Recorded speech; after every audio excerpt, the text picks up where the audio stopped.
La présente vidéo sera consacrée au traitement de 4 exercices à travers lesquels nous allons apprendre comment déterminer les indices HKL d'une famille de plans réticulaires donnés. Cette opération d'indexation peut se faire suivant deux méthodes. La première consiste à appliquer la définition d'une famille réticulaire.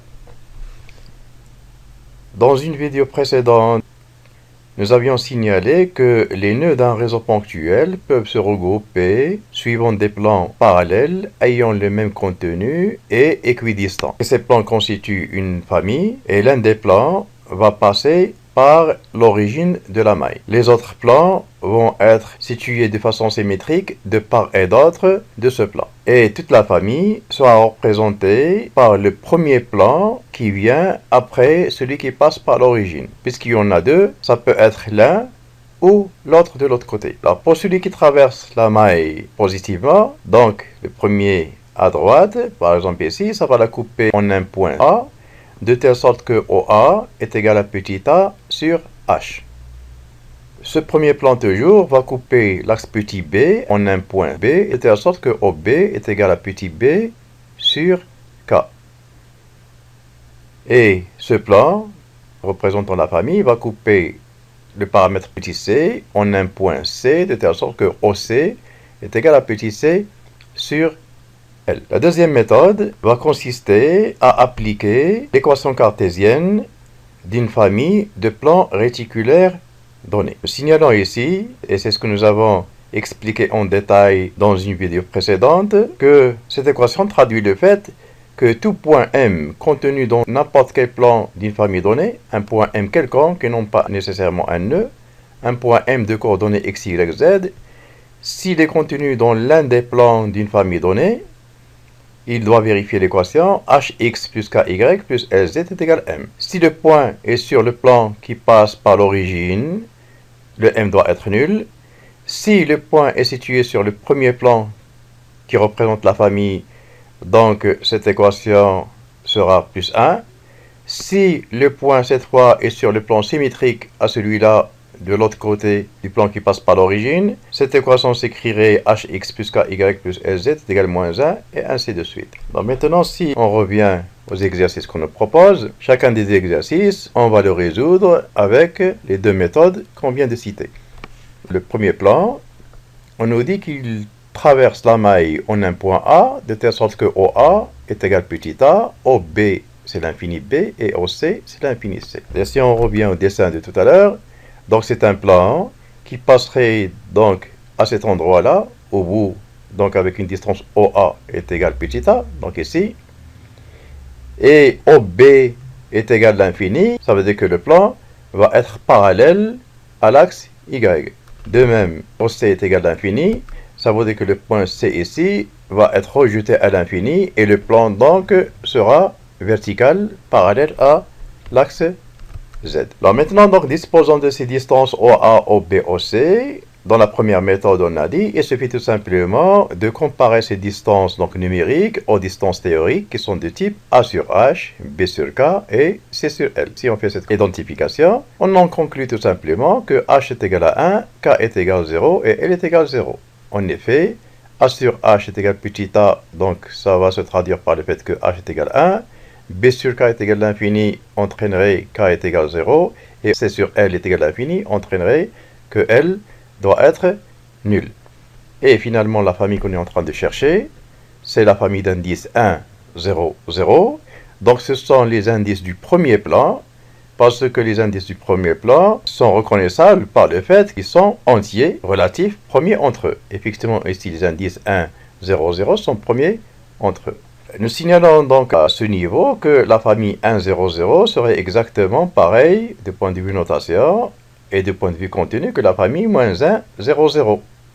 Donc 1, 0, 0, ça va être un plan qui est d'un côté du plan passant par l'origine, et moins 1, 0, 0, ça serait le plan qui lui est symétrique dans la même famille. Maintenant, passons à la détermination de ces indices par la deuxième méthode, donc par utilisation des équations cartésiennes de la famille, donc hx plus ky plus lz est égal à m, de façon générale, m étant l'ordre du plan étudié. Donc si c'est le plan qui passe par l'origine, m est égal à 0, si c'est le plan qui vient immédiatement après et c'est celui qui représente la famille, donc ça doit être 1, si c'est le plan symétrique de l'autre côté, m doit être moins 1, et si successivement ce sont les plans qui vont venir après, ça va être plus 2, moins 2 de l'autre côté, plus 3, moins 3 et ainsi de suite. L'équation cartésienne de la famille doit être vérifiée pour un point M de coordonnées x, y, z. Il ne va pas s'agir nécessairement d'un nœud, donc un point quelconque. S'il est contenu dans l'un des plans d'une famille donnée, il doit vérifier cette équation. Pour l'instant, donc on va l'appliquer dans notre cas, mais on ne sait pas encore à quoi est égale la valeur de M. C'est-à-dire, est-ce qu'on est en présence du plan qui passe par l'origine, M est égal à 0, est-ce que c'est le plan juste après, donc plus ou moins 1 en M, et ainsi de suite. Le paramètre M, donc on va le déterminer dans un instant. Donc pour l'instant, donc il faut chercher 3 points de coordonnées x, y, z qui sont contenus dans le plan qu'on est en train d'étudier. Ces points peuvent être des points M quelconques, mais ça peut être aussi des points particuliers, comme grand A,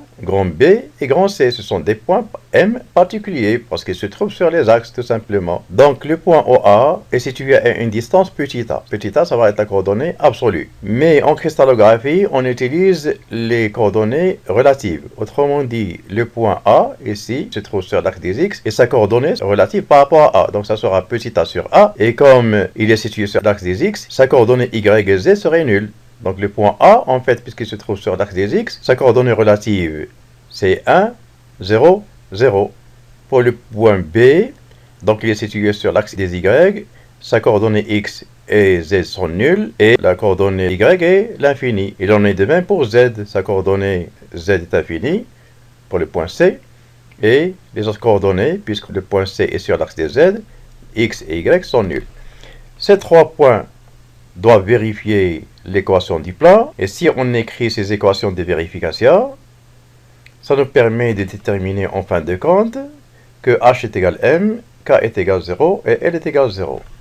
La question qui se pose maintenant, mais c'est quoi m? Alors pour choisir m quand on utilise les équations cartésiennes d'une famille donnée, la valeur de m cherchée ici, quand on applique les équations sur les points m, enfin le m prendrait une valeur de telle sorte que h, k, l doivent être premiers entre eux. h, k, l soit premier entre eux, il faudrait que m prenne la valeur 1 ou bien moins 1. Et comme ça, on aurait les combinaisons 1, 0, 0, ou bien moins 1, 0, 0. Et puisque m est égal à 1, les points qu'on a considérés, donc les points A, B, C, vont être situés sur le premier plan qui vient juste après celui qui passe par l'origine. Donc en fait, il va s'agir du plan qui représente la famille. Parce que le plan qui représente la famille, on a dit, doit être le premier plan qui vient après celui de l'origine. Et ici, il est reconnaissable par le fait que m est égal à 1 ou moins 1. Donc voilà, donc avec cette indexation, on aboutit à la possibilité 1, 0, 0 ou bien moins 1, 0, 0. C'est exactement pareil. 1, 0, 0 et moins 1, 0, c'est la même famille. Passons maintenant à l'exercice 2. Le plan qu'on nous propose coupe le paramètre A en A, le paramètre B, il le coupe à l'infini, et le paramètre C, il le coupe en une fois C. En identifiant donc ces distances avec les distances théoriques A sur H, B sur K et C sur L, on déduit que H est égal à 1, que K est égal à 0 et que L est égal à 1. Donc l'indexation possible, c'est H est égal à 1, K est égal à 0, L est égal à 1. Donc ce sont des indices qui sont premiers entre eux et ça va nous conduire à la famille 1, 0, 1. Si maintenant on essaie de déterminer l'indexation par l'utilisation de l'équation cartésienne de la famille, qui est hx plus ky plus lz est égal à m, donc là aussi on va choisir 3 points particuliers, donc le point A, B, C. Donc le point A, comme tout à l'heure, il va avoir comme coordonnée réduite 1, 0, 0. Ce point c'est 0, l'infini 0, et ce point, ça va être 0, 0, 1. Les 3 points doivent vérifier l'équation cartésienne de la famille, ce qui nous conduit à déterminer que h est égal à petit m, k est égal à 0 et l est égal à petit m. Donc h est égal à k, est égal à m et k est nul. La valeur qu'il faudrait choisir pour m, c'est la valeur qui permettrait d'avoir h, k, l premier entre eux. Donc comme le cas précédent, ça peut être 1 ou moins 1. Et puisque 1 est moins 1, l'équation de la famille serait plus 1 ou moins 1. Donc le plan qu'on nous propose, c'est le premier plan qui vient après le plan qui passe par l'origine.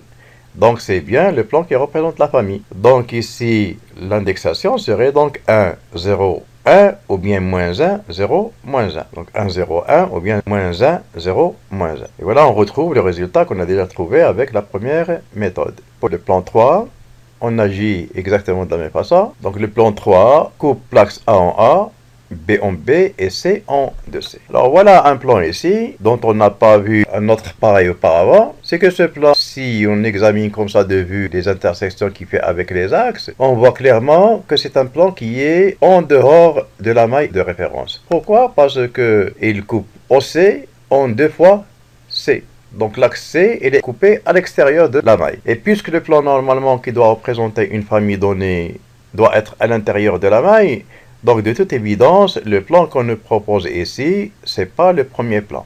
Et on va le voir quand on va faire l'indexation. On identifie ces valeurs numériques aux valeurs théoriques qui sont A sur H, B sur K et C sur L.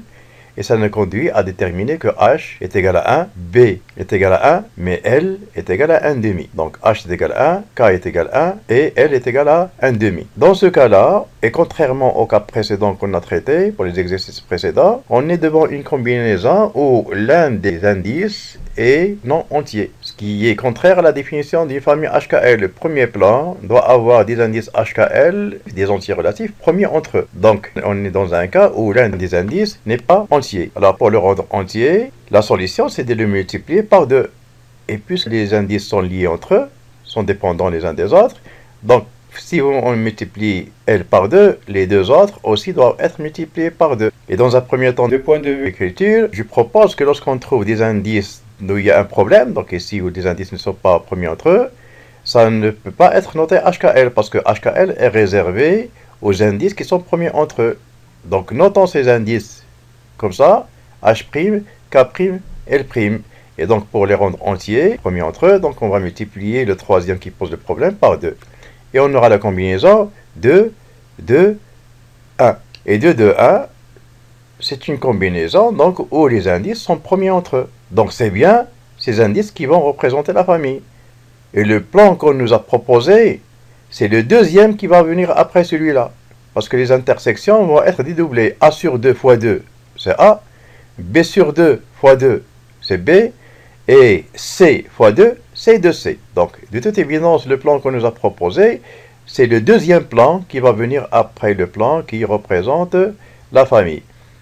Alors, pour le savoir tout simplement, le fait qu'on a multiplié par 2, c'est que le plan qu'on nous a proposé est le deuxième, et non pas le premier. Maintenant, on va essayer de faire l'indexation avec l'équation cartésienne du plan. Hx plus ky plus lz est égal à m. Les points choisis ici, A qui a comme coordonnées relatives 1, 0, 0. Le deuxième, c'est 0, 1, 0. Et le troisième, c'est 0, 0, 2. Ces trois points doivent vérifier chacun l'équation cartésienne. Et ça va nous permettre de conclure que H est égal à M, K est égal à M et L est égal à M sur 2. M est choisi de telle sorte que HKL doit être premier entre eux. Donc la seule possibilité pour avoir HKL premier entre eux, c'est de choisir M est égal à 2. Ça va nous donner L est égal à 1 et H est égal à K est égal à 2. Et la combinaison serait donc 2, 2, 1. Et l'équation de plan, puisque M est égal à 2, devrait être Hx plus Ky plus Lz est égal à 2. Donc il s'agit bien du deuxième plan, comme on l'avait déterminé tout à l'heure. Le plan était le deuxième. Et la famille, donc c'est 2, 2, 1, comme on l'avait déterminé avec le calcul précédent. Le dernier cas que nous allons faire est un cas encore un peu plus compliqué que les précédents. Donc c'est un plan qui va couper l'axe des x en OA est égal à 2 fois A, OB en 3,5 de B et OC en C. Là, de toute évidence aussi, c'est un plan qui est en dehors de la maille de référence. Donc il ne peut pas représenter la famille.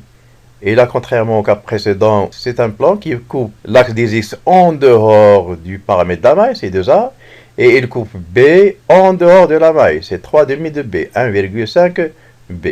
Donc c'est un plan qui est complètement à l'extérieur suivant deux axes de la maille, et donc ce n'est pas le plan qui va représenter de toute évidence la famille. Alors cherchons donc ces indices en égalisant toujours OA avec A sur H, OB avec B sur K et OC avec C sur L. D'accord, ça va nous conduire en faisant ces identifications que H est égal à 1,5, K est égal 2 tiers et L est égal 1. Donc ça ne peut pas être HKL. On va les noter H', K', L'. Ce ne sont pas des entiers. D'accord? Il n'y a que L qui est entier, les autres, non. Or, HKL doit être entier. Donc cette combinaison, ça va être H', K', L'. Et pour avoir donc les HKL premiers entre eux, donc il suffit, comme on l'a fait dans l'exercice précédent, de se débarrasser de ce 1,5. Pour le rendre 1, on va multiplier par 2. L va devenir 2, mais ça ne va pas résoudre le problème de K, parce que le K, si on le multiplie par 2, il est toujours non entier. Ça va donner 4 sur 3. Alors pour s'en débarrasser, il faudrait multiplier encore par 3. C'est-à-dire, il faut faire une double multiplication. Il faudrait multiplier dans un premier temps par 2 pour rendre H' entier. Et le résultat obtenu, le multiplier par 3 pour rendre K' entier. Et finalement, l'opération reviendrait donc à multiplier H', K', L' par 6. 6, c'est le plus petit multiple commun des dénominateurs qui sont ici 2 et 3. 2 fois 3, 6. Donc on multiplie le tout par 6. D'accord? Pour rendre les indices premiers entre eux. Donc le premier, en le multipliant par 6, ça va devenir 3. Le deuxième, en le multipliant par 6, ça va vous donner 12 sur 3, c'est 4. Et là, ça va donner 6. Et la combinaison recherchée, c'est tout simplement 3, 4, 6. Ces trois nombres sont premiers entre eux. Et par voie de conséquence, ils correspondent bien aux indices du premier plan de la famille. Donc le premier plan de la famille va couper A en A sur 3, B en B sur 4 et C en C sur 6. Le deuxième va couper en A sur 3 fois 2, en B sur 4 fois 2 et en C sur 6 fois 2. Le cinquième en A sur 3 fois 5, en A sur 4 fois 5 et en A sur 6 fois 5. Et le sixième, c'est en A sur 3 fois 6, A sur 4 fois 6 et A sur 6 fois 6. Ce qui conduit aux coordonnées de A, 3 demi de B et C. Donc le plan qu'on nous a donné, c'est effectivement le sixième plan. Donc ici, on ne reconnaît pas le fait que pour avoir les indices ici entiers, on avait multiplié par 6. D'accord? Donc le facteur avec lequel on multiplie des indices non entiers pour les rendre entiers, c'est l'ordre du plan qu'on nous a donné par rapport à celui qui passe par l'origine. Donc essayons maintenant de retrouver ce résultat donc par l'équation cartésienne hx plus ky plus lz est égal à 0. Les points, c'est le premier, il a comme coordonnée 2, 0, 0. Le deuxième, il a comme coordonnée 0, 3 demi, 0. Et le troisième, 0, 0, 1. Quand ces points vérifient l'équation de la famille, donc le premier vérifie l'équation de la famille, le deuxième doit vérifier l'équation de la famille, le troisième également. Et ça va aboutir au fait que h est égal à m sur 2, k est égal à 2m sur 3, et l est égal à m. Le m qu'il faudrait déterminer, c'est le m qui permettrait d'avoir hkl premier entre eux. Donc m doit être égal à 6. Donc l'équation du plan doit être hx plus ky plus lz est égal à 6, et on retrouve un résultat qu'on a déjà déterminé avec la première solution. C'est qu'il va s'agir du sixième plan, puisque m est égal à 6. Le plan traité est le sixième après celui qui passe par l'origine. Maintenant, pour terminer, on va donc essayer de dessiner ces plans pour savoir comment ils s'orienter par rapport à la maille. Alors, le premier plan, c'est le plan 1, 0, 0. Donc, il va couper l'axe des x en A. Donc, à ce point-là, une fois A, il est parallèle à Y et il est parallèle à Z parce qu'il le coupe en B sur 0 qui est l'infini et en C sur 0 qui est l'infini.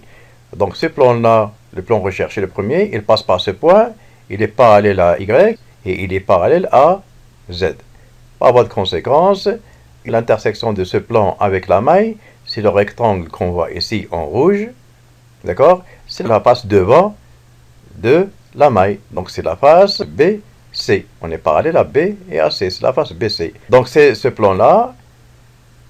Un autre plan qui va se voir facilement dans la figure, c'est le plan qui lui est équivalent, qui passe par l'origine. Ben, c'est tout simplement la face derrière, la face rouge qui est derrière, qui passe par l'origine. D'accord? Cette face-là, avec celle-ci, et toutes les faces qui sont verticales, parallèles à Y et à Z, c'est la famille 1, 0, 0. Pour ce qui est le plan 2, on avait dit que le plan qui représente la famille coupe A en A sur 1 coupe B en B sur 0, donc à l'infini, donc il est parallèle à Y, et il coupe C en C sur 1, donc en 1 fois C. Donc il coupe X en 1 fois A, C en 1 fois C, donc il va passer par ce point et par ce point, donc il va traverser la face gauche diagonalement, et il va aller parallèlement à Y, puisque K est égal à 0. Donc c'est le plan qui est mentionné ici en bleu, d'accord? Ici, faisons la remarque que le plan qui va représenter la famille 1, 0, 0, c'est pas uniquement ce qui est tracé en bleu. Ce qui est tracé en bleu représente en fait l'intersection du premier plan qui représente la famille, l'intersection avec la maille, et non pas tout le plan, parce que le plan a des dimensions infinies, on trace uniquement donc son intersection avec la maille. Il en est de même pour tous les autres plans. On ne trace que l'intersection du premier plan représentant une famille donnée dans la maille.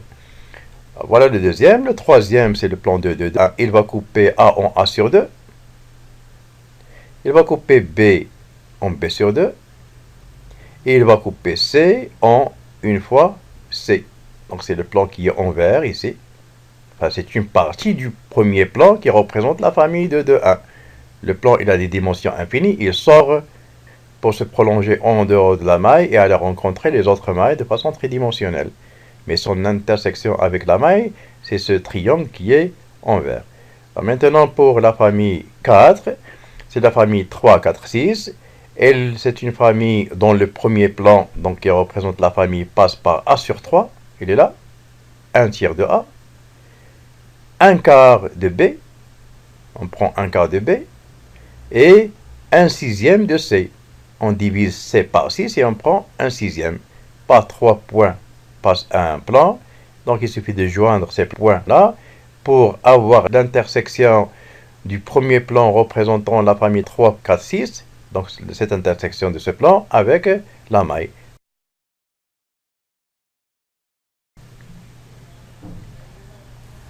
J'espère que la présente vidéo vous a bien servi et à la prochaine.